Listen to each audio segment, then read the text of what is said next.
بسم اللہ الرحمن الرحیم بسم اللہ الرحمن الرحیم نحمده ونصلی علی رسولہ الکریم اما بعد فاعوذ باللہ من الشیطان الرجیم بسم اللہ الرحمن الرحیم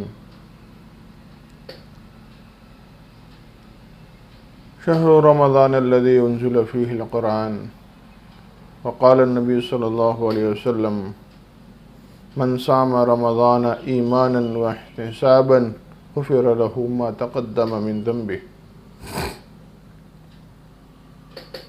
محترم ناظرین کرام، استقبال ہے آپ کا دین کی بات یوٹیوب چینل میں۔ آج پہلے عشرے کے دو دن باقی رہ گئے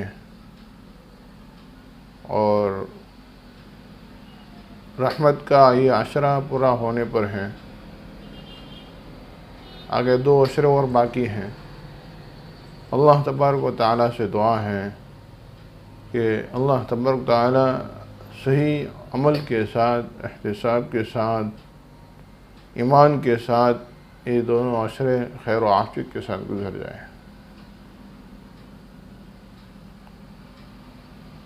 کیونکہ اللہ کے ذات کی مرضی کے بغیر دنیا میں ایک پتا بھی اپنی جگہ سے نہیں ہل سکتا۔ کل ہمارے دادا جان کا انتقال ہو گیا عشاء سے پہلے، اور ہمارے ایک دوسرے رشتہ دار ہیں، وہ بھی کل رات میں مغرب کے وقت ان کا انتقال ہوا۔ پچھلے کچھ دنوں کے اندر بہت سارے دوست احباب کے جان پہچان والوں کے انتقال ہو گئے۔ یہ پہلے عشرہ، اس کے اندر بھی بہت سارے جاننے پہچانے والوں کے رشتہ داروں کے انتقال ہوئے، بیمار ہو گئے۔ بہت سارے علماء کرام ہمارے شہر بھاؤنگر کے، اسی طریقے سے جامعہ دارالعلوم اکواڑہ مدرسہ کے بہت سارے اساتذہ کرام بھی بیمار ہو گئے۔ ان کے بھی فون آئے، ان سے بھی بات ہوئی۔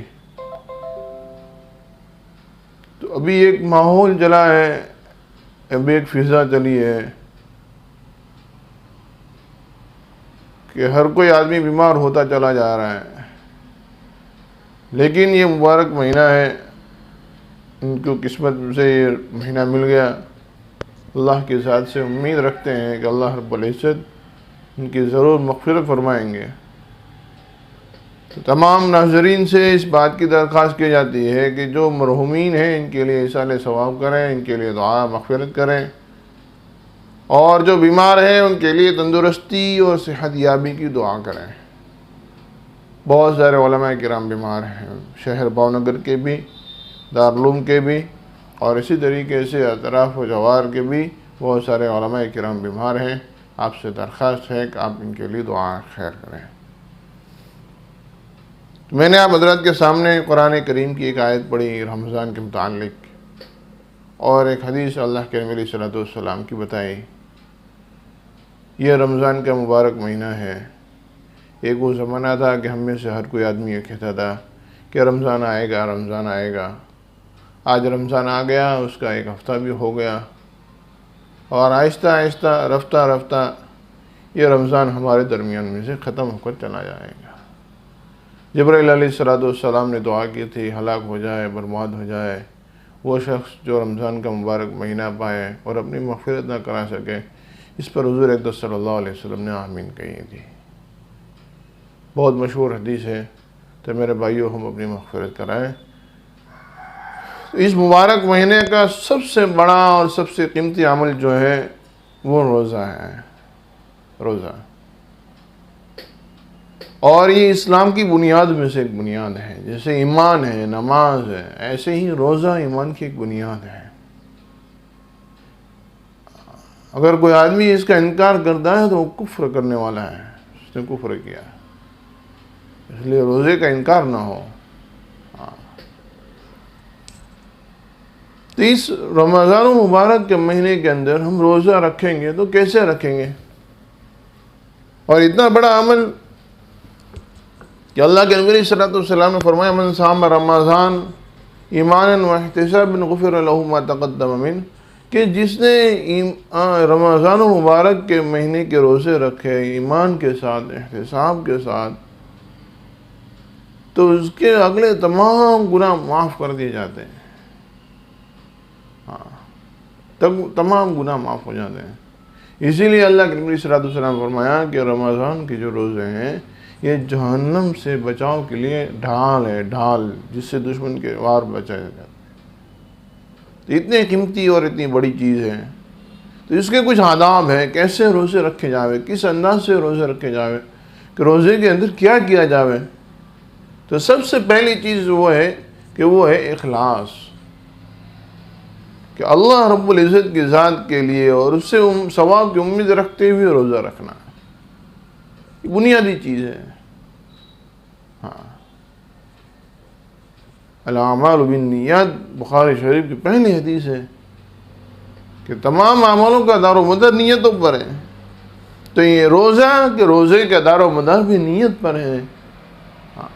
اللہ کے لیے روزہ رکھنا ہے، کسی اور کے لیے نہیں، اور کہ اللہ سے ثواب کی امید، کسی اور سے ثواب یا ہدیہ یا کسی اور چیز کی امید نہ ہو۔ اور رمضان المبارک کے جو روزے رکھے جائیں گے اس کے اندر جو ہم کرنے کے کام ہیں، اللہ کے نبی صلی اللہ علیہ وسلم نے جو چیزیں بتائی ہیں آگے آئے گا، ان کی پابندی کریں، ان کی پابندی کریں۔ اس کے ساتھ ساتھ کچھ باتیں بتا دوں کہ اگر آپ میں ہمت ہے تو نفلی روزوں کا اہتمام کریں۔ جیسے یہ رمضان المبارک کے بعد شوال کا مہینہ آئے گا، اس میں 6 روزے رکھے جاتے ہیں، جس کی وجہ سے اللہ رب العزت جو ہے آپ کو پورے سال کے روزے کا ثواب دیتے ہیں، کہ 30 روزے یہ ہوئے، 6 ہوئے 360 کے پورے سال کے جو دن ہیں، اس اعتبار سے اللہ کے نبی صلی اللہ علیہ وسلم فرمایا کہ اس کو رکھیں۔ اسی طریقے سے دوسرے جو نفل روزے ہیں، اللہ کے نبی صلی اللہ علیہ وسلم رمضان کے استقبال میں رمضان سے 2 مہینے پہلے سے روزہ رکھنا شروع کر دیتے تھے۔ ہو سکے تو یہ تمام چیزوں کی پابندی کرنی چاہیے، لیکن ایک بات بتائیں کہ صوم وصال بلا افطار مسلسل روزہ نہ رکھنا۔ یعنی کہ آپ پورے سال کے لیے پابندی بنا دی کہ روزانہ کبھی افطار نہیں، کبھی ناغا نہیں، یہ نہ کریں۔ اس سے اللہ کے نبی صلی اللہ علیہ وسلم نے منع فرمایا ہے کہ بھئی اگر رکھنا ہے پورے سال کے لیے، ایک دن روزہ رکھو، ایک دن افطار کرو، لیکن اس میں بھی اللہ کے نبی صلی اللہ علیہ وسلم نے بتایا کہ ہر مہینے کے ایام 20 یعنی 13، 14 اور 15 یہ 3 تاریخ کا روزہ رکھ لیں، انشاءاللہ اللہ رب العزت ان 3 دنوں کی برکت سے پورے مہینے کے روزے کا ثواب دیں گے۔ اسی طریقے سے فضیلت والے جو دن ہیں، یعنی کہ 6 روزے شوال کے میں نے جو بتائے، اسی طریقے سے 10ویں محرم کا ہے، عشرہ ذی الحجہ، ایام 20 وغیرہ کے جو روزے ہیں کہ اس کو رکھنا، کہ اس کے رکھنے کی وجہ سے جو ہے بڑی فضیلتیں ہیں، ثواب اس میں زیادہ ہیں۔ اسی طریقے سے نفلی روزے کے بارے میں ایک اور بات ہے کہ اگر عورت نفلی روزہ رکھنا چاہتی ہے، اگر عورت نفلی روزہ رکھنا چاہتی ہے تو وہ اپنے شوہر کی اجازت کے بغیر نہیں رکھ سکتی۔ عورت نفلی روزے جو ہے وہ اپنے شوہر کی اجازت کے بغیر نہ رکھیں۔ اگر اس کو روزہ رکھنا ہے اپنے شوہر کی اجازت لے کہ بھئی مجھے روزہ رکھنا ہے، اگر وہ اجازت دیں تو آپ روزہ رکھیں، ورنہ روزہ نہ رکھیں۔ اسی طریقے سے کہ سحری کرنا بھی سنت ہے۔ بعض مرتبہ بعض ساتھیوں کی یہ عادتیں ہوتی ہیں کہ بھئی وہ صبح میں کچھ کھاتے ہی نہیں، کچھ پیتے نہیں، کچھ نہیں، یوں ہی صبح میں اٹھ گئے اور نیت کر لی میں نے روزہ رکھا ہے۔ یہ بات نہیں ہے، سحری کرنا سنت ہے، اللہ کے نبی علیہ الصلوۃ والسلام کی سنت ہے۔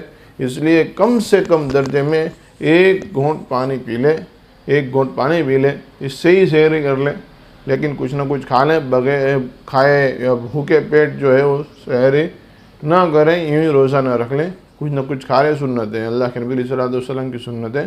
اسی طریقے سے سحری دیر سے کرنا، مثال کے طور پر ابھی سحری کا وقت جو ہو رہا ہے وہ 5 بجے قریب ہو رہا ہے، تو 4:45 سحری کر لیں، اس سے بہت جلدی آہستہ آخر ٹائم میں سحری ہوگی، اور ایک دم جلدی کھانا کھانا ہے اور فٹافٹ کھانا کھا کے کھڑا ہو جانا ہے۔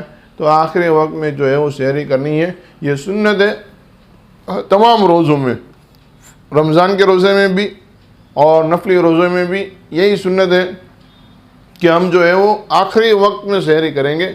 ابتدائی وقت میں رات میں کھانا کھا کر سو گئے، میرا سحری کا کھانا ابھی کھا لیا نہیں، بلکہ آخری وقت میں اٹھیں اور اسی وقت کھانا کچھ کھا لیں اور اس وقت نیت کر لیں کہ بھائی میرا روزہ ہے۔ اسی طریقے سے روزے کی حالت میں خاص طور پر گناہوں سے بالخصوص غیبت اور جھوٹ سے بچنا۔ آج کل یہ چیزیں بہت زیادہ ہو رہی ہیں، کیونکہ ہر آدمی فری بیٹھا ہوا ہے، خالی بیٹھا ہوا ہے، عورتیں خالی بیٹھی ہے، فری بیٹھی ہے، کچھ کام نہیں ہے، تو کہ بھائی جمع ہوئے، اب وہ کسی کی غیبت ہو رہی ہے، کسی کی چغلی ہو رہی ہے، یا جھوٹ بولا جا رہا ہے، ہنسی مذاق کے لیے، ٹائم پاس کے لیے جھوٹ بولا جا رہا ہے۔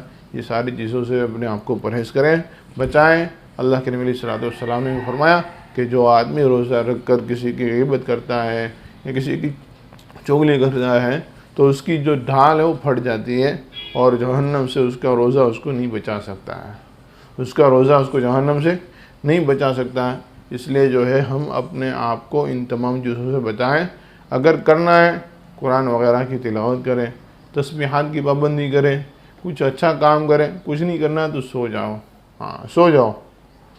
اسی طریقے سے روزے کی حالت میں فحش باتیں نہ کریں، جو ایسی باتیں ہیں کہ جو اچھی نہیں لگتی یا جس کی ضرورت ہی نہیں ہے، ایسی باتیں نہ کریں۔ لغویات سے باز رہیں، لغویات سے، بیکار کی باتوں سے، ہنسی مذاق سے اپنے آپ کو بچاؤ، کیونکہ شیطان تو چلا جاتا ہے لیکن نفس جو ہے وہ شیطان کا پالا ہوا ہے۔ اب پورے 11 مہینے تک نفس نے شیطان سے پوری ٹریننگ لے رکھی ہے، اب شیطان تو قید ہو گیا لیکن اس کا چیلا ہے نفس۔ اگر آپ کسی سے ہنسی مذاق کرو گے پھر یہ نفس آپس میں کسی سے لڑائی کروا دے گا، اور لڑائی ہو جائے گی، ہمارے روزے کا ثواب کم ہو جائے گا۔ اسی لیے کہا گیا کہ جب کوئی آدمی آپ سے کوئی لڑائی کرنے کے لیے آوے، جھگڑا کرنے کے لیے آوے، آپ اسے کہہ دو بھائی میرا روزہ ہے، میں کچھ کرنے والا نہیں ہوں، میں کچھ بولنے والا نہیں ہوں۔ کسی سے تکرار بھی نہ کریں، کسی سے گفتگو بھی نہ کریں اس طریقے کی کہ کسی سے لڑائی جھگڑا ہو جائے۔ اسی طریقے سے اچھے کاموں میں اپنے آپ کو لگاؤ، اچھے کاموں میں اپنے آپ کو لگاؤ، بھائی دوسری فضول باتوں میں اور بغیر ضرورت کے کاموں میں نہ لگیں۔ قرآن کی تلاوت ہے، نماز ہے، اسی طریقے سے کچھ نے کسی کی مدد ہے۔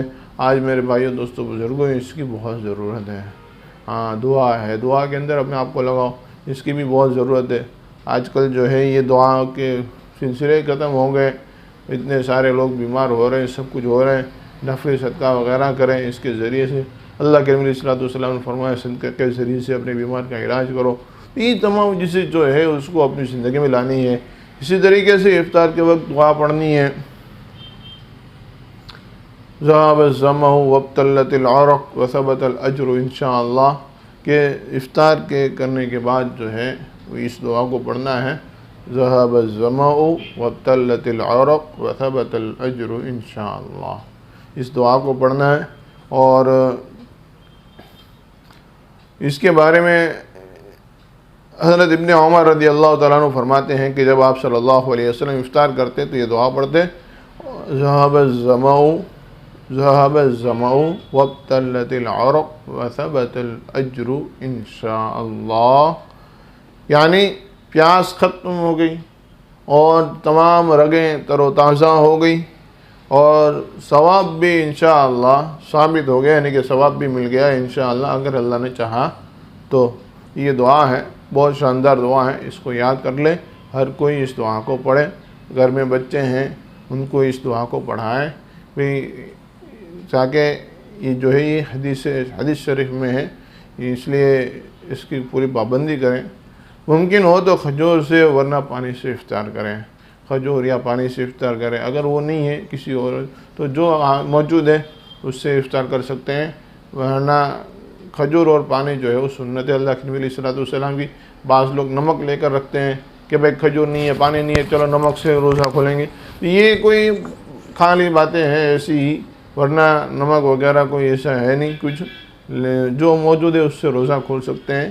ہاں، بعض لوگوں کو تلی ہوئی چیز اچھی لگتی ہے تو وہ سموسہ وغیرہ بھجے وغیرہ سے روزہ کھولتے ہیں، کسی کو گوشت وغیرہ اچھا لگتا ہے تو وہ مرغی وغیرہ سے کسی سے اس سے روزہ کھولتے ہیں، تو کھول سکتے ہیں، کوئی منع نہیں ہے اس سے۔ ممکن ہو تو ممکن ہے اگر کھجور موجود ہے تو کھجور سے روزہ کھولے، کیونکہ کھجور جو ہے وہ کافی اچھی ہے صحت کے لیے بھی، اور ہر اعتبار سے جو ہے وہ فائدہ مند ہے۔ اور اس علاقے میں ابھی اس موقع پر ایسی بیماریوں میں تو کھجور کی خاص اہمیت ہوتی ہے کہ کھجور کو خاص کھایا جائے، کیونکہ کھجور گرم ہے، کف کو توڑنے والی چیز ہے۔ کھجور کھائیں، اس سے تندرستی بھی بڑھے گی۔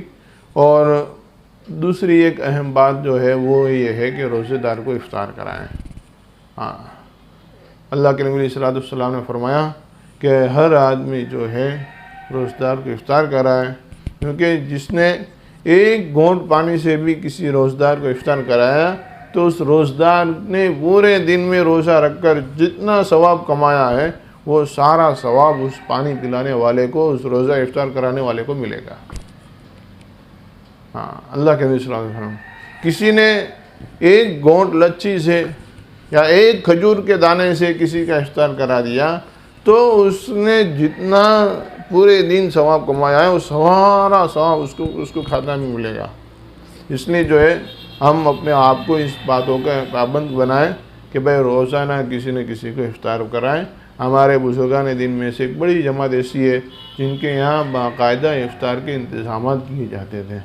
اب اگر یہ بیماریاں ہیں، ایسے ماحول ہے کہ بھئی افطار میں سب کو جمع نہیں کر سکتے ہیں، تو کم سے کم جو ہے وہ سب کے گھروں میں بھئی کچھ نہ کچھ ہم ہدیہ بھیج دیں، افطار کی کچھ کیٹ بھیج دیں، کبھی موقع حسینہ سے، کبھی کسی کے یہاں فروٹ بھیج دیا، کبھی کوئی اور چیز بھیج دی۔ اسی طریقے سے آپ سے درخواست ہے کہ بھئی آپ کی مسجد کے اطراف میں آپ کے امام صاحب ہیں یا مکتب کے جو حافظ صاحب ہیں، مولوی صاحب ہیں، بھئی ان کا رمضان میں خاص خیال کیا جاوے۔ اس سے پہلے بھی میں نے درخواست کی تھی، آج پھر میں درخواست کر رہا ہوں کہ دیکھو بھائی آپ کے علاقے میں جو حافظ ہے، عالم ہیں، ان کا خیال کریں، ان کو کچھ نہ کچھ ہدیہ دیں، ان کو کچھ نہ کچھ افطار کا سامان دیں، عید کا کوئی سامان ان کے پاس ابھی سے پہنچا دیں تاکہ عید میں ان کو کام آ سکے۔ کیونکہ دیکھو ان کی آمدنی اتنی نہیں ہوتی، اور ظاہر سی بات ہے کہ ان کی ضرورتیں بھی ہیں، بیوی بچے بھی ہیں، جو بچے ہمارے ہیں ایسے ہی بچے ان کے پاس بھی ہیں۔ ایسا تو ہے نہیں کہ بھئی ہمارے بچے مٹی سے بنے ہیں، ان کے بچے نور سے بنے ہیں، ہمارے بچے عید میں کپڑے مانگیں گے، ان کے بچے کچھ نہیں مانگیں گے، ایسا تو ہے نہیں، ان کے بچے بھی مانگتے ہیں۔ تو آپ حضرات سے درخواست ہے، مؤدبانہ درخواست ہے کہ بھائی دیکھو آپ کے علاقے میں جو حافظ عالم ہیں ان کی بھرپور تعاون فرماوے، ان کی مدد فرماوے۔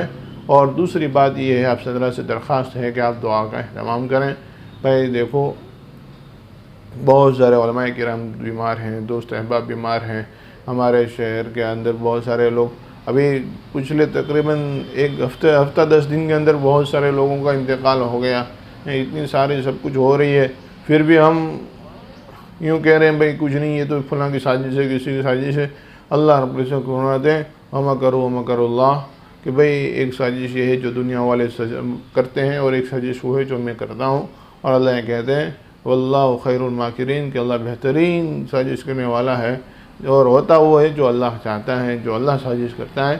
اس لیے میرے بھائیوں، ہم کسی کے اوپر ٹھوکنے کے بجائے اپنے اعمال کی طرف دیکھیں، ہمارے جیسے اعمال ہوں گے ایسے فیصلے آئیں گے۔ اسی طریقے سے جو ہے ہم دعا کا اہتمام کریں، دعا کی خاص ضرورت ہے۔ افطار کے وقت جب آدمی مؤذن اللہ اکبر کہتا ہے یا افطار کی گھنٹی بجتی ہے، اس وقت جو ہے آپ اپنی زبان سے کم اتنے الفاظ کہہ دیں، اے اللہ اس وبا سے پوری امت کی حفاظت فرما، اے اللہ پوری امت کی مغفرت فرما، پوری امت پر رحم فرما، اے اللہ پوری امت کی حفاظت فرما۔ ایسے الفاظ جو ہے خالی منہ میں کھجور رکھنے سے پہلے جو ہے ایسے الفاظ کہہ دیں، یا کھجور رکھنے کے وقت کہہ دیں، منہ میں کھجور رکھی اور فوراً یہ الفاظ کہہ دیں، اللہ امت کی مغفرت فرما۔ انشاءاللہ یہ افطار کا وقت ہے، ہم سے غلطی یہ ہوتی ہے کہ ہم جیسے 7:08 کا ٹائم ہے افطار کا، تو ہم جو ہے دعا کے لیے بیٹھیں گے 6:45 بجے، 7 بجے تک دعا کریں گے، اور پھر جب عین افطار کا وقت آتا ہے تو اس وقت ہم دسترخوان پہ بیٹھ کر پھر وہ باتیں اور گپے شپے لگانے شروع کر دیتے ہیں، حالانکہ دعا کی قبولیت کا وقت جو حدیث میں لکھا ہے وہ عین افطار کا وقت ہے۔ ہم افطار سے پہلے لے کے بیٹھ جاتے ہیں، 6:45 سے 7 بجے تک دعا کرتے ہیں، اور 7 بجے کے بعد پھر گپے میں لگ جاتے ہیں، باتوں میں لگ جاتے ہیں، اور پھر وہ افطار ہوتا ہے، باتیں کرتے میں افطار ہو جاتا ہے۔ میرے بھائیوں، دعا کا اہتمام کرو، اللہ رب العزت سے معافی مانگے، ہم سب معافی مانگے، ہم سب اللہ رب العزت کی طرف رجوع ہوں، صدقہ خیرات، اور ہو سکے تو اجتماعی طور پر جو ہے کچھ نہ کچھ صدقہ وغیرہ نکال کر روزانہ صدقہ نکالا کریں، جس کے ذریعے سے جو ہے وہ اللہ رب العزت ہم میں سے ہر ایک کی حفاظت فرماوے۔ آمین یا رب العالمین۔ اللہ تبارک تعالیٰ سے دعا ہے اللہ ہمیں عمل کی توفیق عطا فرماوے۔